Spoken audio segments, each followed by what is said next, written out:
आज के क्लास का टॉपिक है पेन टूल। पेन टूल को हम लोग इसका इस्तेमाल कैसे करते हैं और मोस्टली इसका इस्तेमाल किसी प्रोडक्ट को कट आउट करने के लिए होता है या किसी प्रोडक्ट के बैकग्राउंड को चेंज करने के लिए होता है। पेन टूल के लिए ये हमारा सबसे पहला ऑब्जेक्ट है। अगर आप कोई बिगनर हैं जो पहली बार फोटोशॉप यूज कर रहे हैं, आपने अभी तक कभी पेन टूल यूज नहीं किया है, तो आपके लिए ये इमेज काफी सिंपल होगा, जिसमें ज्यादा से ज्यादा आप देख सकते हैं तो सिर्फ स्ट्रेट लाइंस है, ज्यादा कर्व्स या ट्विस्ट एंड टर्न्स नहीं है। तो ये सिंपल इमेज को आप यूज कर सकते हैं टू कट आउट, और आप इसको किसी भी बैकग्राउंड पे प्लेस कर सकते हैं। इसके बैकग्राउंड का कलर जो भी चाहिए, वो व्हाइट हो या ब्लू हो या किसी और कलर में रखना चाहते हो, आप इसको रख सकते हो। किसी भी प्रोडक्ट को कट आउट करने के लिए ये टूल जो है वो काफी फायदेमंद होता है। तो आइए इसकी शुरुआत करते हैं। उससे पहले यहाँ हम लोग सेटिंग में ध्यान देंगे कि ये रबर बैंड टूल जो है इसे हम ऑन रखें, टिक रखें। ये आपको आगे की पाथ के लिए थोड़ा हेल्पफुल होता है, तो आपको ये सेटिंग हमेशा चालू रखना है। अगर आप बिगनर हैं तो जैसे ही आप पेन टूल यूज करने में काफी एफिशिएंट हो जाते हैं, आपको पेन टूल बड़ी आसानी से आप यूज कर पाते हैं, तो आप ये सेटिंग रबर बैंड सेटिंग बंद भी रख सकते हैं। लेकिन शुरुआती दौर में रिकमेंडेड है कि आप इस सेटिंग को ऑन रखिए। तो सबसे पहला काम हम लोग करेंगे कि बैकग्राउंड लेयर का हम लोग डुप्लीकेट बना लेंगे। बैकग्राउंड लेयर को सिलेक्ट करके आपको कंट्रोल जे प्रेस करना है, तो एक लेयर 1 नया लेयर क्रिएट हो जाएगा जिसपे हम लोग काम करेंगे। आप कंट्रोल स्पेस बार दबाएंगे तो आप यहां से जूम इन कर सकते हैं, और कंट्रोल ऑल्ट और स्पेस बार से जूम आउट कर सकते हैं। तो ध्यान रखना होगा कि जब भी आप पेन टूल यूज करें तो प्रोडक्ट को जूम इन कर लें, ताकि आपको उसका जो एजेस है वो आपको क्लियरली दिखाई दे। स्पेस बार दबाने से ये हैंड टूल आ जाएगा, जिससे आप इमेज को किसी भी डायरेक्शन में ड्रैग कर सकते हैं। आपको एक सिलेक्टिंग पॉइंट यहां पे लेना है जहां से आपको शुरू करना होगा। तो ये सिलेक्टिंग पॉइंट हमारा है, ये यहां से हम लोग इसको शुरू करते हैं। आप देख सकते हैं कि जहां मैं माउस को ले जा रहा हूं वहां पे ये मुझे अपना एंगल दिखा रहा है। रबर बैंड ऑप्शन ऑन करने का ये थोड़ा सा एक फायदा है। आप यहाँ पे इसको थोड़ा सा ट्विस्ट करेंगे अगर आपके बॉर्डर या एजेस थोड़ा सा बाहर है तो। जैसे ही हम इसे क्लिक करके यहाँ पे ड्रैग करते हैं, आपने देखा होगा कि यहाँ पे दो एंकर क्रिएट हो जाता है, दो हैंडल बार क्रिएट हो जाता है। ये हमारा आगे का हैंडल बार है, इसे हम उसी डायरेक्शन में रखते हैं जिस डायरेक्शन में हमें जाना होता है। तो अगर आप इस हैंडल बार को छोटा या बड़ा करना चाहते हैं तो यहाँ पे आप अपना माउस रख के ऑल्ट प्रेस कर सकते हैं। जैसे ही आप ऑल्ट प्रेस कीजिएगा आपके माउस का शेप चेंज हो जाएगा, और उसके बाद आप इस एंगल को जिस डायरेक्शन में ले जाना चाहें उस डायरेक्शन में आप ले जा सकते हैं। तो यहां हम अभी इसे इसी डायरेक्शन में रखते हैं, और इस तरीके से आप अभी प्रोडक्ट को कट कर रहे हैं। यहां से आप देख सकते हैं कि क्योंकि ये सिंपल प्रोडक्ट है तो इसे कट करना या इसके बॉर्डर पे पाथ क्रिएट करना बिल्कुल भी डिफिकल्ट नहीं होगा। लेकिन अगर आप इसे पहली बार यूज कर रहे हैं तो हो सकता है आपके लिए थोड़ा चैलेंजिंग हो, लेकिन जैसे जैसे आप इसको प्रैक्टिस कीजिएगा आपको ये बहुत आसान लगने लगेगा। पीछे वाला ये जो एंकर है इसको हम पकड़ के एडजस्ट कर लेंगे बॉर्डर की तरफ। यहां आप देख सकते हैं कि हल्का सा कर्व है, हल्का सा टर्न है, तो इस टर्न के लिए हम यहां पे क्लिक करेंगे और इसे क्लिक करके ड्रैग करेंगे ताकि ये टर्न कवर हो जाए।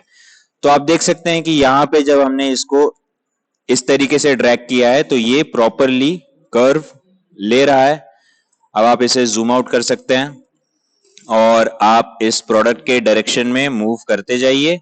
यहाँ पे हल्का सा कर्व है तो एकदम हल्का सा हम इसे सिर्फ थोड़ा सा टर्न देंगे, और इस एंकर पॉइंट को अगर आप थोड़ा नीचे लाना चाहते हैं तो एरो की का इस्तेमाल करके भी ला सकते हैं। ये शॉर्टकट है जो आपको हेल्प करता है। आप यहां से अपना पाथ आगे की तरफ बढ़ते जाएंगे। यहां आप देख सकते हैं कि हम लोग प्रोडक्ट के ऑलमोस्ट आधे हिस्से पे हम लोग पहुंच चुके हैं, और इसी तरीके से धीरे धीरे करते हुए हम प्रोडक्ट को पूरी तरह से प्रोडक्ट के पास क्लिपिंग पाथ क्रिएट कर लेते हैं। ये जो पाथ हम लोग क्रिएट कर रहे हैं इसे हम लोग क्लिपिंग पाथ कहते हैं।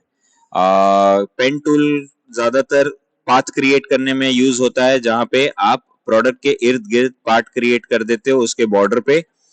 इसके मल्टीपल पर्पस हो सकते हैं, या तो आपको इसे ट्रांसपेरेंट बैकग्राउंड में डालना होगा, या फिर आपको इसे किसी कलरफुल बैकग्राउंड पे डालना होगा अपने हिसाब से। उस समय पे आपको पेन टूल का इस्तेमाल करके किसी भी प्रोडक्ट को आप किसी भी प्रोडक्ट पे पाथ क्रिएट कर सकते हैं और उसे कट आउट करके एक नए लेयर पे इंसर्ट कर सकते हैं। ठीक है, तो इस तरीके से आप देख सकते हैं कि हमारा जो प्रोडक्ट है वो बड़ी आसानी से कट आउट हो जा रहा है, इसमें हमें कोई दिक्कत नहीं आ रही है। आपको, अगर आप बिगनर हैं तो हो सकता है कि आपको थोड़ा सा चैलेंजिंग हो, लेकिन जैसे जैसे आप इस टूल का प्रैक्टिस करेंगे वैसे वैसे आपको पेन टूल जो है वो आप बड़ी आसानी से इसका इस्तेमाल कर पाएंगे। आप 1 से 2 इमेज या कम से कम 3-4 इमेज आप डेली प्रैक्टिस अगर करते हैं तो आप देखेंगे कि आप ज्यादा से ज्यादा 3 से 4 दिन के अंदर अंदर पेन टूल को इस्तेमाल करने में आप फ्लुएंट हो जाएंगे। पेन टूल आपके लिए काफी आसान हो जाएगा।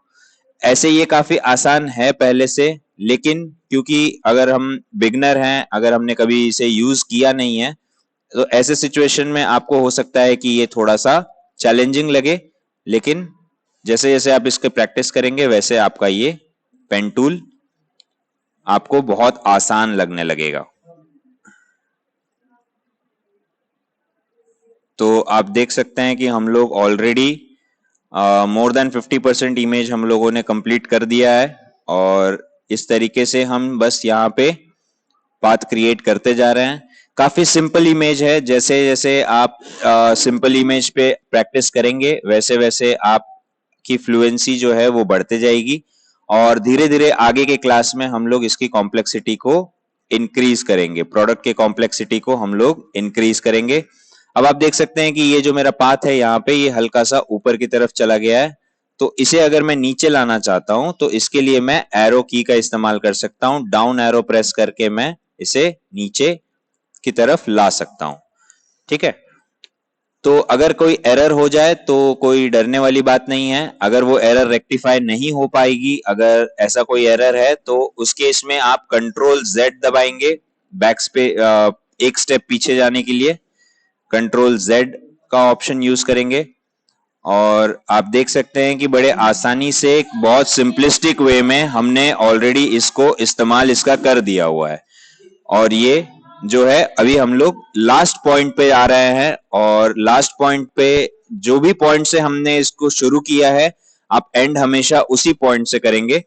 तो ये जो लास्ट पॉइंट है इस पे जब हम क्लिक कर देते हैं तो आप देख सकते हैं कि यहाँ पे हमारा पाथ जो है वो ऑलरेडी क्रिएट हो चुका है। हमने ऑलरेडी इस पे पाथ क्रिएट कर लिया है। अब इस पाथ को सिलेक्शन करके हमें इस प्रोडक्ट को नए लेयर पे ले जाना है।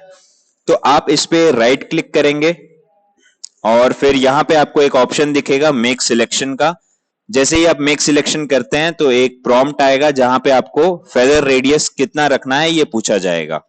फेदर रेडियस का मतलब ये होता है कि जो भी आप प्रोडक्ट को कट करते हैं क्लिपिंग पाथ यूज करके, उसके जो बॉर्डर है वो कितना शार्प या कितना ब्लंट होगा ये डिसाइड करता है। तो हमें ज्यादा शार्प एजेस नहीं चाहिए, थोड़ा सा ब्लंट चाहिए ताकि ये हमारे नए बैकग्राउंड पे मैच कर जाए। तो इसका रेडियस आप 1 या 1.5 रख सकते हैं, और इसे फिर आप ओके क्लिक करेंगे। जैसे ही हमने ओके क्लिक किया आप देख सकते हैं कि हमारा प्रोडक्ट जो है वो ऑलरेडी हाईलाइटेड हो चुका है, पाथ जो हमने क्रिएट किया है वो हाईलाइट हो चुका है। अब इस प्रोडक्ट को हम यहां से अगर नए लेयर में कट करना चाहें, कॉपी करना चाहें, तो कंट्रोल J प्रेस करेंगे। जैसे ही हम कंट्रोल J प्रेस करेंगे तो आप देख सकते हैं यहाँ पे कि आपका जो प्रोडक्ट है वो अभी फिलहाल कंप्लीटली ट्रांसपेरेंट बैकग्राउंड पे आ चुका है। ओके, ये आप ट्रांसपेरेंट बैकग्राउंड रख सकते हैं, या फिर अगर आपको नया कलर ऐड करना है तो आप यहां से न्यू लेयर इंसर्ट करेंगे। न्यू लेयर क्रिएट करने के लिए आप इस पे क्लिक करेंगे, यहां पे एक न्यू लेयर क्रिएट हो जाएगा।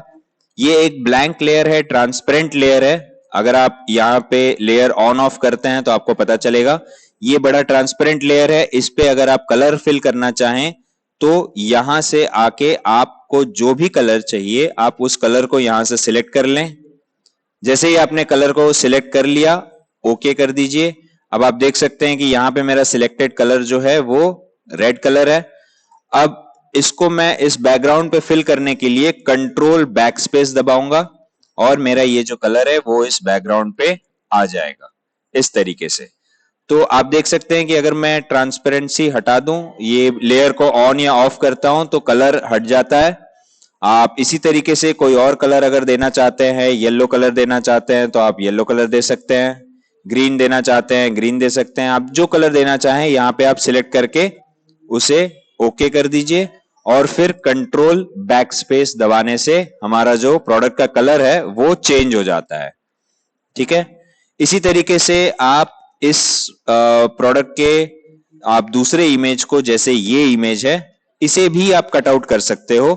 तो आइए हम लोग देखते हैं कि इसे कैसे कट आउट किया जाए। यहाँ पे आपको थोड़ा सा कर्व मिलेगा, आप देख सकते हैं कि यहाँ थोड़ा सा कर्व है इस डायरेक्शन में, तो यहाँ आपको प्रॉपरली ड्रैग करना पड़ेगा, अपने पेन टूल को प्रॉपरली इस्तेमाल करना पड़ेगा। आप इसे जूम इन कर लीजिए इतना ताकि आपको इसके जो बॉर्डर्स हैं, इसके जो एजेस हैं, ये प्रॉपरली नजर आने लगे। तो इसे हम अपना स्टार्टिंग पॉइंट यहां से लेंगे और धीरे धीरे हम इस प्रोडक्ट पे क्लिपिंग पाथ को क्रिएट करेंगे इस तरीके से। जहां हल्का सा कर्व हो वहां आप इसे क्लिक करके ड्रैग करेंगे, जैसा हमने पहले देखा। क्लिक करके ड्रैग करने पे आपका ये जो यहाँ पे हैंडल है, एक आगे की तरफ और एक पीछे की तरफ आ जाता है। आगे वाला जो हैंडल है उसे आप उसी डायरेक्शन में रखेंगे जिस डायरेक्शन में आपको मूव करना है।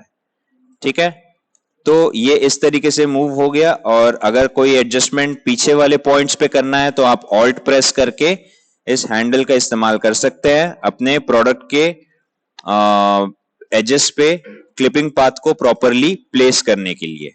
ठीक है, अब यहां से जब हम मूव करेंगे इस डायरेक्शन में तो आप देख सकते हैं कि हम लोगों को थोड़ा सा यहाँ पे कर्व है, इस कर्व पे आप क्लिक करके यहां से आप ड्रैग करेंगे तो आपका जो हैंडल है वो आपको हेल्प करेगा प्रोडक्ट के एजेस को प्रॉपरली डिटेक्ट करने में और आप उस पे पाथ क्रिएट कर सकते हैं।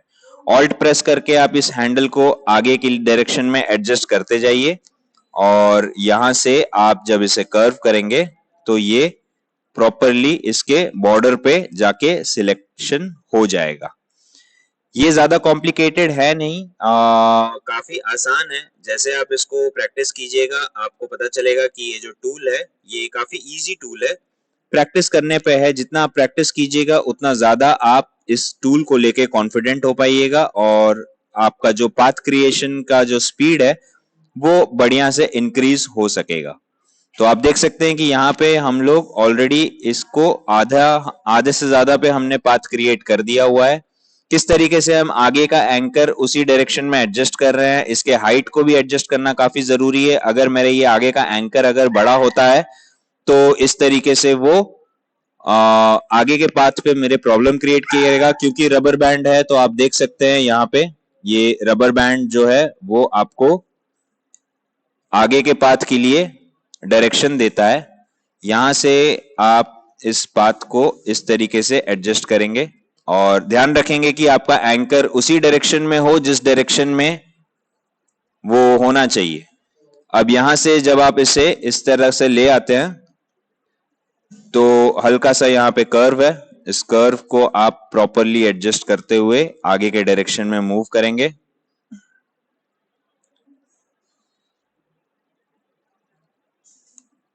ये पॉइंट का डिस्टेंस कितना होगा क्या होगा ये आप जैसे जैसे प्रैक्टिस कीजिएगा आपको पता चलने लगेगा। जैसे जैसे आप इसके टूल्स को, इसके हैंडल को आप एडजस्ट करना सीख जाएंगे तो एक जजमेंट आपको मिल जाएगा कि आगे का जो टूल है, आगे का जो हैंडल है वो कितना बड़ा होना चाहिए। यहां से अब ज्यादा डिस्टेंस है नहीं तो मैंने इसके हैंडल को पहले ही छोटा कर लिया है। और आगे वाला जो ये जो हैंडल है इसे हम लोग मेक श्योर करेंगे कि ये उसी डायरेक्शन में हो जिस डायरेक्शन में हमको मूव करना है, जिस डायरेक्शन में हमारा आगे का पॉइंट जाने वाला है, उसी डायरेक्शन में रखते हुए हम लोग इसको यूज करेंगे। और ये हमारा एंडिंग पॉइंट है, स्टार्टिंग पॉइंट ही हमेशा एंडिंग पॉइंट होगा, इस बात को आपको ध्यान रखना है। और ये आपका पाथ यहाँ पे हो गया क्रिएट। और जैसे ही आपका पाथ क्रिएट हो जाए तो आप यहाँ पे राइट क्लिक करेंगे, राइट क्लिक करने के बाद मेक सिलेक्शन, फेदर रेडियस हम लोग 1.5 पिक्सल रखेंगे, ओके करेंगे। और यहां पे हम लोगों को ध्यान रखना है कि इस लेयर पे हम लोग काम कर रहे हैं, तो इस लेयर को हम लोग यूज करेंगे, इस लेयर पे हम लोग सिलेक्ट करेंगे और यहां से इस प्रोडक्ट को नए लेयर में कटआउट करने के लिए कंट्रोल जे दबाएंगे। कंट्रोल जे दबाते ही आप देख सकते हो कि हमारा ये जो प्रोडक्ट है ये अब एक ट्रांसपेरेंट बैकग्राउंड पे आ चुका है। इसके लेयर को हम लोग पिक करके इस लेयर के ऊपर ले जाएंगे, लेयर 3 के ऊपर। हम लोग मेक श्योर करेंगे कि ये जो कलर वाला लेयर है वो इसके नीचे रहे, ताकि जब मैं इसे ऑन करूं तो ये दोनों प्रोडक्ट मेरे इस लेयर पे दिखाई देने लगे। इस तरीके से आप देख सकते हैं कि अब ये जो हमने प्रोडक्ट को कटआउट किया है, ये दोनों का दोनों प्रोडक्ट जो है ये येलो बैकग्राउंड पे आ चुका है। यहां से अगर हम बैकग्राउंड चेंज करना चाहते हैं तो जैसा मैंने कहा, आप यहां से कलर सिलेक्ट कर सकते हैं, जो कलर आप रखना चाहें। अगर आप प्योर व्हाइट रखना चाहते हैं तो आप प्योर व्हाइट रख सकते हैं। प्योर व्हाइट रखने के लिए यहां से हमने सिलेक्ट कर लिया। अब आप देख सकते हैं कि यहां हमारा बैकग्राउंड व्हाइट है, तो इसे कंट्रोल बैक स्पेस दबा के हम बैकग्राउंड का कलर जो है वो बड़ी आसानी से चेंज कर सकते हैं। तो अब आप देख सकते हैं कि हमारा जो एक्चुअल प्रोडक्ट था वो हमने व्हाइट बैकग्राउंड पे प्लेस कर दिया है। हमारा एक्चुअल प्रोडक्ट ये था और इसे हमने प्रोडक्ट को कटआउट करके एक नए बैकग्राउंड पे पेस्ट कर दिया है। तो इस तरीके से आप पेन टूल का इस्तेमाल कर सकते हैं बड़ी आसानी से, और ज्यादा से ज्यादा आप इसका प्रैक्टिस कर सकते हैं। नेक्स्ट ट्यूटोरियल में हम लोग अलग प्रोडक्ट को कटआउट करने की कोशिश करेंगे जो कि इससे थोड़ा सा कॉम्प्लिकेटेड हो। इन द मीन टाइम आप इसको ज्यादा से ज्यादा प्रैक्टिस कीजिए सिंपल प्रोडक्ट्स पे या फिर थोड़ा सा कॉम्प्लिकेटेड प्रोडक्ट्स पे, और जितना आप प्रैक्टिस कीजिएगा उतना ज्यादा आपका पेन टूल इस्तेमाल करने का जो कॉन्फिडेंस है वो बढ़ता जाएगा और आपकी इस पे फ्लुएंसी भी बढ़ जाएगी।